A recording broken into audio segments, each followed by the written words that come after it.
Bonjour à tous, j'espère que vous allez bien. On se retrouve aujourd'hui pour les énergies de votre vie émotionnelle et sentimentale pour les mois de novembre et décembre, même si novembre est déjà bien entamé. On va parler ici des 2 mois, des 2 derniers mois de cette année 2024 pour la dimension émotionnelle et sentimentale de votre vie. Donc ça peut vous parler de votre vie amoureuse pour beaucoup d'entre vous, mais pour d'autres, ça peut parler simplement de ce qui se passe en vous émotionnellement et de ce que vous vivez dans un relationnel qui est autre qu'un relationnel amoureux. Ça peut être un relationnel familial, voire même professionnel ou amical, tout dépend évidemment de chacun de vous. Vous prenez ce qui résonne en vous, vous laissez le reste de côté. Si ça vous parle pas, vous pouvez aller voir et découvrir la vidéo de votre ascendant, de votre signe lunaire, voire même de votre signe vénusien pour cette partie émotionnelle et sentimentale. Alors ici, cette vidéo s'adresse à vous si vous êtes du signe des Gémeaux, si vous êtes ascendant Gémeaux ou si vous avez votre signe lunaire ou vénusien en Gémeaux. Alors, ici, je fais le rapprochement avec le mois de novembre pour vous les Gémeaux et votre vidéo du mois de décembre arrivera après les tirages émotionnels et sentimentaux. Gémeaux, novembre, un mois qui clarifie les choses. Donc l'idée d'y voir clair, de vouloir y voir plus clair ou de pouvoir y voir plus clair, quel que soit le domaine de vie qui est concerné. Alors on a la partie émotionnelle ici, on va commencer pour vous les Gémeaux avec l'énergie qui vous entoure sur ces 2 derniers mois de l'année. Courage, témérité, audace. Alors c'est une énergie qui vous permet, qui peut vous permettre d'oser, qui peut vous permettre d'être davantage, j'allais dire, volontaire, déterminé dans ce que vous voulez voir se matérialiser pour vous, au niveau de la vie sentimentale, au niveau d'un relationnel. L'énergie qui vous entoure vous amène, vous avez ici, vous avez 3 mots-clés sur cette carte, elles sont très très belles. Alors on a 3 mots-clés ici, courage, témérité, audace. Donc il va s'agir ici effectivement d'avoir le courage d'oser quelque chose en particulier. Donc l'énergie qui vous entoure vous amène sur ce terrain-là, vous amène sur, vous porte quelque part dans une certaine mesure pour pouvoir oser, tenter quelque chose, avoir le courage de. Alors, on va continuer et on va regarder quel est votre état d'esprit à vous, les Gémeaux, concernant votre vie émotionnelle et sentimentale. Alors, on a ici le 9 de denier. Bon, alors, l'état d'esprit, votre état d'esprit ici, il est quand même plutôt positif. Il y a cette idée, ici, pour vous les Gémeaux, de vivre les choses en conscience. C'est-à-dire que vous êtes conscient et consciente de ce qui est, de ce que vous avez, du chemin que vous avez parcouru, aussi des efforts des efforts dont vous faites preuve, visiblement. Je pense que ça, c'est en lien aussi avec l'énergie qui vous entoure. Avec le 9 de denier, voilà, pour moi, on est conscient. On se sent bien, on se sent à l'aise, et on est conscient de ce qui est, on savoure, on est dans la gratitude. Donc là, ça, c'est votre état d'esprit qui est quand même plutôt positif, hein, au sujet de votre vie émotionnelle et sentimentale. On regarde ce que vous ressentez au plus profond de vous. La reine de coupe, là, c'est la pleine conscience également au niveau des émotions, des sentiments concernant la vie sentimentale. La reine de coupe, au niveau de vos ressentis profonds, c'est une énergie où on est effectivement dans la pleine conscience par rapport aux émotions, aux sentiments. Il y a une grande sensibilité, une abnégation, une résilience qui se dégage de vous. On voit bien que il y a quelque chose de très fort qui est ressenti avec cette reine de coupe. Et en même temps, on est dans la compréhension de ce que l'on ressent, de ce qui se passe en soi ou de ce qui est vécu aussi. Hein. Soit ça a un rapport avec ce qui se passe en vous intérieurement, au plus profond de vous-même, soit ça a un rapport avec une situation, un relationnel, ça peut toucher la vie sentimentale, mais pas que. Donc là, le fait que vous ayez la reine de coupe dans ce que vous ressentez au plus profond de vous, bah, il y a quand même ici, quelque part, une très forte réceptivité. Vous avez des intuitions fortes, des ressentis profonds. Je pense que là, vous vivez pleinement les choses, les événements ou une relation en particulier avec cette reine de coupe. On est vraiment dans l'émotion, mais aussi dans l'accueil au niveau de ce qui est ressenti. On accueille, on comprend, On conscientise aussi, donc il y a quelque chose quand même d'assez abouti chez vous par rapport à vos émotions, vos ressentis ou ce que vous vivez dans votre vie sentimentale ou dans une relation qui est importante pour vous, qui compte visiblement beaucoup pour vous aussi. Qu'est-ce que vous faites concrètement, dans les faits, pour votre équilibre émotionnel ou concernant une relation importante ou votre vie sentimentale? Le roi de denier. Bon, ça c'est intéressant. On voit que vous êtes assidu, j'allais dire, à la tâche, avec le roi de denier dans votre manière d'agir, dans ce que vous faites concrètement, va indiquer que il y a cette idée de matérialiser ici. Matérialiser ce qui est ressenti. Vous avez quand même des énergies très posées, très fortes, très... ouais, il y a quelque chose de très posé ici chez vous. Dans votre manière d'agir, on agit avec pragmatisme, avec responsabilité, avec raisonnabilité, avec respect. Parce que le roi de denier, c'est quand même un roi, c'est quand même une énergie où on connaît, on a connaissance, conscience de certaines valeurs et on tient à ce qu'elles soient respectées pour soi, pour les autres, par rapport à une relation. Donc il y a ce côté comme ça, une grande maturité qui se dégage de vous dans votre manière d'agir. Il y a une grande subtilité ici. On est conscient de ce qui est, de ce que l'on a. On vit les choses en conscience et en même temps, on a ici des ressentis forts, mais avec la reine de coupe, on est quand même dans une énergie. La reine de coupe, pour moi, ça représente aussi, un peu comme l'impératrice, une forme d'amour avec un grand A, d'amour inconditionnel. Donc il y a quelque chose de pur, de grand qui est ressenti et que vous gérez avec une grande subtilité, une grande intelligence. Vous utilisez à bon escient, j'ai l'impression, votre vécu, ce que vous avez appris, j'allais dire, de la vie, de ce que vous avez expérimenté aussi dans votre vie émotionnellement ou dans un relationnel important. Et c'est ce qui vous permet justement d'agir avec une grande subtilité, d'agir avec sagesse, sérénité, respect aussi. On voit que vous êtes aussi, avec cette énergie-là, vous agissez pour bâtir, pour construire, pour consolider des liens. Il y a quelque chose qui fait que vous êtes un petit peu dans la reliance, dans la réparation, dans la construction, dans la consolidation ou dans l'idée de stabiliser quelque chose, que ce soit en vous émotionnellement ou par rapport à une personne. C'est très beau ce qu'on voit ici pour vous les Gémeaux. On va regarder maintenant ici la personne qui est en face de vous. Alors, pour certains d'entre vous, ce sera votre partenaire, votre mari, votre femme, la personne de votre cœur, la personne à laquelle vous pensez, quelqu'un qui est très important pour vous. Mais ça peut être aussi un relationnel amical ou familial, je le répète, c'est très important. Donc la partie émotionnelle, ici on va regarder l'énergie qui entoure la personne donc qui est en face de vous. Alors, l'énergie qui entoure cette personne, c'est une énergie qui l'invite finalement à être vraiment dans l'ouverture du cœur, à être dans l'accueil. Et c'est un petit peu ce que vous ressentez aussi, vous, au fond de vous, avec la reine de coupe. C'est une énergie qui permet à cette personne d'être finalement très optimiste concernant votre relation, concernant ce que vous partagez l'un et l'autre, quelle que soit la nature de cette relation, je le répète. Alors, on va continuer. On va regarder l'état d'esprit de cette personne. Le chariot. Alors, on a quelqu'un d'assez conquérant. On a quelqu'un qui peut avoir un but, un objectif, quelqu'un qui veut à tout prix réussir quelque chose. Quelqu'un qui sait aussi et qui a conscience d'être à un tournant de sa vie, ou quelqu'un qui sait aussi avoir à prendre une décision importante. Le chariot, dans l'état d'esprit de cette personne, c'est qu'on a quelqu'un, comme je vous le disais, d'assez conquérant, quelqu'un qui veut avancer, quelqu'un qui veut, quelqu'un qui regarde vers l'avenir, qui n'est pas dans le passé. Voilà. Moi, j'ai cette sensation-là. On a quelqu'un qui veut avancer, qui veut aller de l'avant. On a une énergie quand même assez positive. Hein. C'est peut-être l'influence justement de l'énergie qui entoure cette personne, qui lui permet d'être dans cet état d'esprit. Et peut-être que cette énergie-là, elle vient de vous. C'est tout à fait possible aussi. Hein.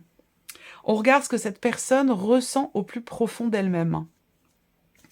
Qu'est-ce qu'on a ici? Le valet de coupe. Alors, le valet de coupe, on est sur une énergie de couple, tout comme vous. Donc, qu'est-ce que cette personne ressent au plus profond d'elle-même par rapport à vous, concernant votre relation? Avec ce valet de coupe, on a ici un nouvel élan, de nouvelles émotions. Cette personne, elle ressent le fait que peut-être vous êtes peut-être dans cette relation sur le point, peut-être de prendre un nouveau départ. C'est quelqu'un qui ressent, il y a quelqu'un qui a des petits papillons dans le ventre. Vous voyez, ça peut être ça, si on est sur un plan amoureux. Après, si on est sur une autre dimension, on a effectivement cette personne a des émotions nouvelles. Après, il est possible que cette personne en face de vous soit focalisée ou ait à cœur de faire les choses, d'évoluer, d'avancer dans votre relation par rapport à un ou des enfants. Ça peut être un axe directeur, j'allais dire, directif. Le, le, le, le, le, le, le- le moteur, le moteur ou la ligne directrice dans l'évolution de votre relation peut être par rapport à un ou des enfants. Ça, c'est tout à fait possible. Voilà. Après, ça peut être aussi quelqu'un qui est dans les projets. Parce qu'avec le valet de coupe, dans ce qui est ressenti, on peut avoir envie ou ressentir le besoin d'insuffler quelque chose de nouveau dans la relation, pour la faire avancer, pour la faire évoluer, pour se projeter aussi, pour avancer. On avance quand on se projette, quand on fait des projets, que ce soit pour un relationnel, quel qu'il soit, il est question pour avancer effectivement de se projeter. Si on regarde toujours en arrière, qu'on est dans le passé, c'est toujours beaucoup plus compliqué effectivement d'évoluer et d'avancer. Donc on a quelqu'un qui est beaucoup dans la projection, dans l'énergie, dans une énergie nouvelle, quelqu'un qui avance, qui est dans l'ouverture. C'est quelqu'un qui est ouvert d'esprit ici, qui est prêt ou prête effectivement à insuffler de nouvelles choses dans cette relation, si besoin est, pour la faire avancer. On regarde ce que ces personnes font justement concrètement pour votre relation. Alors, on a les amoureux. Donc, bon, c'est intéressant parce qu'on a aussi, c'est en corrélation avec son état d'esprit, cette carte-là. Il y a 2 arcanes majeures de son côté. C'est quelqu'un qui est très important pour vous. Et on voit que, bon, c'est votre énergie, là. Donc, qu'est-ce que cette personne fait? Les amoureux, c'est quand même l'énergie du Gémeaux.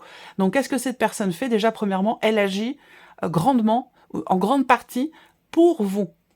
Pour la relation, mais pour vous aussi. Donc, on a quand même quelqu'un qui est beaucoup, beaucoup dans le partage, dans l'abnégation, quelqu'un qui donne de sa personne pour vous, qui est prêt. C'est quelqu'un qui est prêt ici à vous suivre au bout du monde. C'est quelqu'un qui est prêt à prendre des décisions, changer des choses, apporter de la nouveauté pour votre relation ou même pour vous-même précisément. Donc on a quelqu'un quand même qui est beaucoup tourné, effectivement.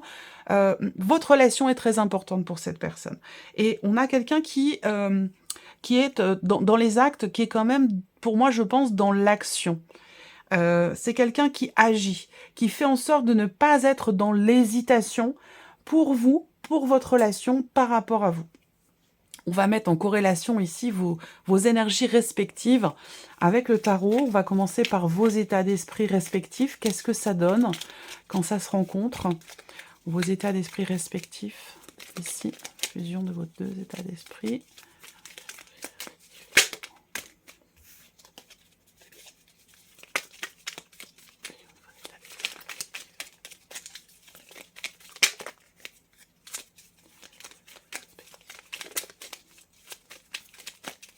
Donc on a quelqu'un qui est dans vous, qui est dans la conscience des choses, dans la gratitude par rapport à ce qui est, et quelqu'un qui est assez conquérant, quelqu'un qui veut se positionner, avancer, aller de l'avant. Qu'est-ce que ça donne, ces 2 états d'esprit ensemble?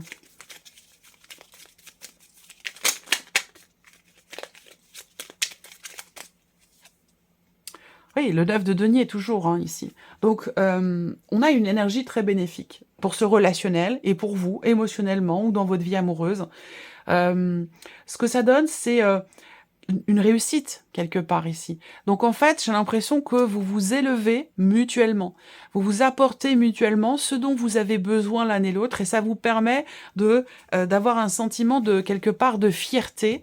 Est-ce que c'est pour la relation, pour la manière dont vous la faites évoluer, avancer, pour vous-même, pour l'autre personne, mais le fait d'avoir le 9 de denier quand même représente le fait que vous êtes quand même assez satisfait de ce qui est par rapport à ce relationnel ou pour vous dans votre vie émotionnelle vis-à-vis de cette personne, entre autres. Alors, vos ressentis profonds respectifs, qu'est-ce que ça donne quand c'est partagé, quand c'est vécu à deux?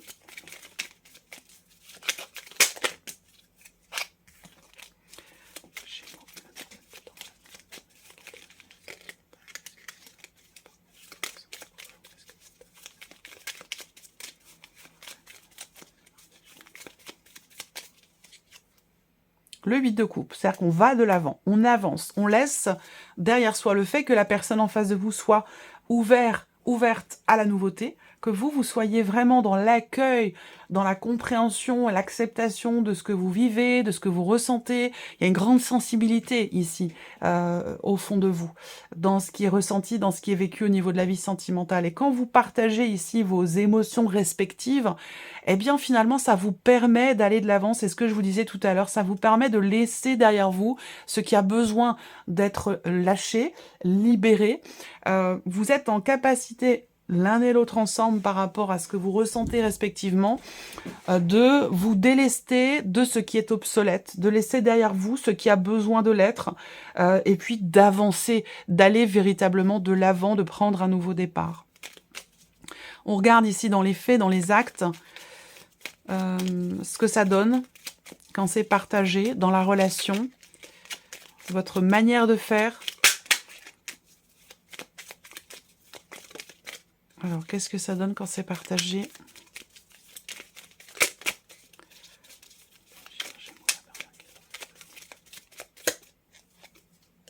Ouais, la roue de fortune. On suit son chemin, on suit le chemin qui, quelque part, est peut-être le plus juste, qui, entre guillemets, vous est destiné. Je sais, les mots sont forts, là, mais quand même, hein, par rapport à ce tirage, on a quand même un relationnel qui est intense, qui est fort, et avec la roue de fortune, eh bien, dans votre manière d'agir, vous avancez. Avec la roue de fortune, vous laissez aussi quelque chose derrière vous. C'est une énergie où, dans les faits, vous passez à autre chose. Vous tournez une page, vous ouvrez un nouveau chapitre de votre vie, de cette relation. Vous allez, de par votre manière d'agir, dans un nouveau cycle, dans quelque chose de véritablement nouveau et différent. Donc c'est quand même un relationnel qui est extrêmement fort, extrêmement intense. Voilà pour vous, mes chers Gémeaux. On va terminer cette vidéo avec un message du petit oracle pour vivre avec les accords Toltec au quotidien. Alors, je vais laisser venir 3 cartes. Vous allez choisir une de ces 3 cartes ou choisir un chiffre entre 1 et 3 pour recevoir votre guidance, votre message, votre conseil. Tout va dépendre ici du message qui vous est délivré. Alors, premier message, carte 1. Première carte, chiffre 1. Première carte, chiffre 1 pour les Gémeaux.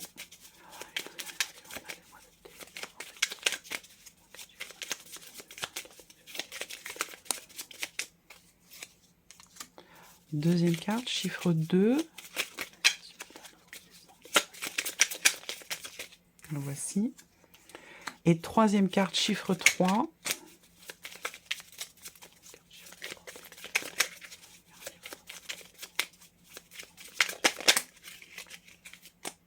Ok. Voilà pour vous. Vous pouvez faire pause, bien sûr, sur la vidéo pour prendre le temps de choisir. On y va. Oups, j'ai des cartes qui s'échappent. Allons-y. Alors, première carte, deuxième carte, troisième carte, chiffre 1, 2 ou 3. Alors, première carte, chiffre 1. Je ne cherche pas à en faire plus. J'apprends à écouter mon rythme et à accepter que ce que je suis dans l'instant présent est parfait. J'expérimente le fait d'en faire moins et j'observe comment je me sens. C'est intéressant. Et ça résonne avec ce qu'on a vu dans cette guidance. Ici, deuxième carte, chiffre 2, nous avons « Je dis ce que je ressens avec sincérité ». Avoir une parole impeccable, c'est savoir dire des choses difficiles à entendre, mais nécessaires pour rester en lien avec l'autre. De ce fait, en grandissant, je fais aussi grandir la relation et l'autre. On voit qu'ici, avec les amoureux, la personne qui est en face de vous fait en sorte concrètement, dans ses actes, de rester toujours connecté à vous avec cette carte des amoureux. Ici, troisième carte, chiffre 3. Je sais que l'univers me veut que mon bien. Quand j'arrête de faire tourner mes pensées et que je me connecte à la vie, à ses synchronicités, je me rends compte que tout a un sens. Même si je ne le comprends pas d'emblée, j'apprends alors à faire confiance aux expériences qui me sont données. Voilà pour vous, mes chers Gémeaux. J'espère que cette vidéo vous a plu. J'espère que ce tirage résonne en vous. Merci à vous, merci de votre présence, de votre fidélité. Et je vous dis à très bientôt pour les prochaines vidéos. Au revoir.